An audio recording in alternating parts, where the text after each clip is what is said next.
Mary Lambert is also available to give presentations on death and dying.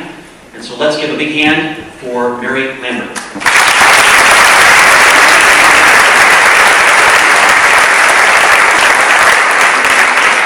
Thank you, Mark. It was a sweltering, triple-digit Wednesday in late July when I was getting ready to meet a 51-year-old man named Jared who was dying from AIDS. He was living with his 84-year-old girlfriend, Lois, in a camper with her 2 chihuahuas somewhere in Cave Junction, and his needs became so great that she just couldn't take care of him anymore. So she called in 911, an ambulance came to pick him up, and then he was in his new temporary home in the ER at Three Rivers Hospital. His family was scrambling to try to find a place for him to die. Nobody wanted to take him in. He had uncles and brothers and his mother and his son, and no one wanted to take him in because they were afraid of his disease and they were afraid of death. So his mother reluctantly said, "Okay, I'll take him in." So I got my gear ready and I went to the pharmacy and I started heading towards Selma. And I called the physician who tended to him the night before because I didn't have a lot of information about him. And the physician said he was in pain, he had infected wounds, and he has a really interesting family. And I said, "Funny interesting? Silly interesting?" He said, "Just be prepared." So it took me an hour and a half. I got to Selma, pulled up in front of this double wide that had seen many better days. It was in the middle of nowhere. And I could not believe what I felt and what I saw and what I heard. There was this music that was blaring from this house. I could feel it in my chest, while inside my car with the windows rolled up, it was a form of heavy metal called doom metal, and it sounded like this.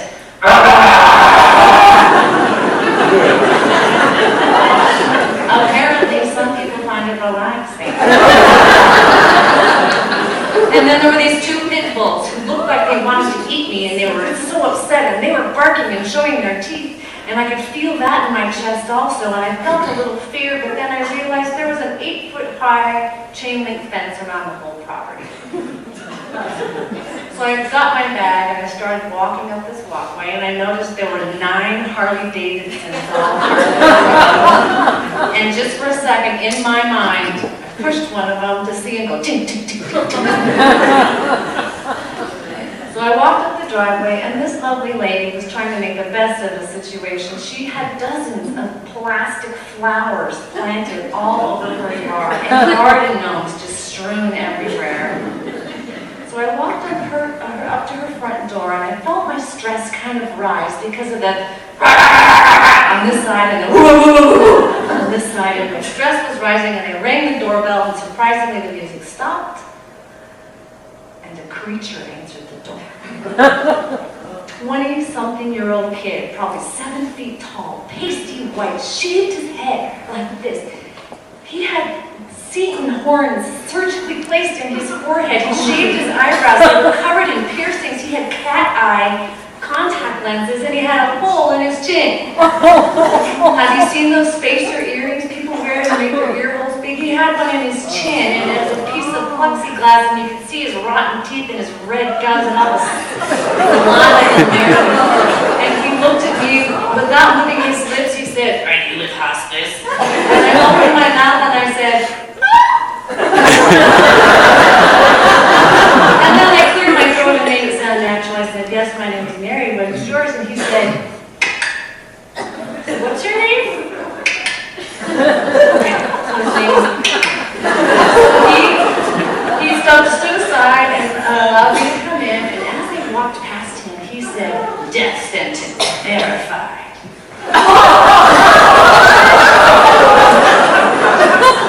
It's kind of true. When hospice walks in the door, that means somebody's going to die. And for a lot of people, hospice is the first ever introduction to the end of life, and people are scared, and they're worried, and they're fearful, as were his brothers and uncles inside that dark house, with foil on the windows spray painted black. These men were big, beefy, biker, hard punk rock people, and they all had their arms crossed, and they were arguing with thought, wow, am I safe? I had to get to Jared. I said, where's Jared? And pointed to the kitchen. Pointed to the kitchen, and I went in there, and a great, normal person. It was the mother, Jared's mother. And she was stirring a pot of something, and I said, hey, hi, my name's Mary. And she turned around, and she had on this apron that had the torso of a voluptuous woman in a bikini on it. You're okay. And I thought, oh, what are you making? And she said, I'm making cock doggies. And I didn't know what a cock doggy was, but there was a stuffed bobcat on her kitchen table. I said, where's Jared? And she pointed this way, and that way there was a screen door with a big hole in it and a goat's head poking through. Weird sound, I remember. Okay, poking through. And I went out through the hole in the screen. I said, where's Jared? And he said, my dad's in there. And there was a railroad car. Old, rusty railroad car, no windows, just the sliding glass, the sliding door in the front with a blue tarp over the front, and there was weeds this high. And I said, your dad's in that railroad car? It's July. It's 106 degrees outside right now. And he said, yeah. So I knocked on the railroad car, which activated the chihuahuas, and they came afterwards, and then picked up the dogs by the scruff of their neck and took them in the house. By this point, my nerves were shot. I was so stressed and a little fearful. So I moved aside the blue tarp on the door, and a wave of heat hit me. And the first thing I saw was Lois, the 84-year-old girlfriend, wearing a leopard print onesie and a big red wig that was on the side. And clearly, she had not put a use of mirror when she put on her copious amounts of makeup that was melting off of her face. She had a tennis racket in her hand, and she bopped him on the head. And I asked why, and she said, well, if I used a fly swatter, that would hurt. And that's when I noticed the flies. The railroad car was full of flies, and they were landing on his wounds. His HIV positive, pussy, bloody wounds on his forehead and his chest and abdomen. And they were coming at me. So I felt a little fear at that point. So this was ridiculous. My instinct was call Adult Protective Services right now, get this man out of here, which I had done. But I thought for just 1 second, I decided, I gave him some pain medicine. I put another more pain medicine on his cinder block nightstand and said that the pain isn't resolved in 20 minutes, take another one. I'm going in the house, we're having a meeting with your family. So I went into the house, and there was all these big tough guys going like this, and I said, sit down. We're having a meeting. I told him everything. I told him what was happening to Jared physically and emotionally. I told him why things were happening to him physically. I told him what to expect in the next weeks, days, hours, months. I told him what the last breath looks like. And then I offered opportunities for questions, and amazing discussions followed.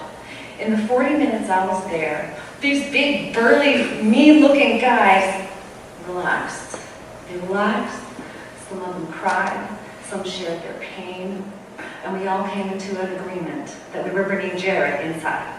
So all these guys went outside, got Jared, brought him in. Together we cleaned him up, we bathed him, we dressed his wounds, we got a pain management protocol put together. They had a schedule on who's going to come when, take care of him, feed him. It was such an amazing effort.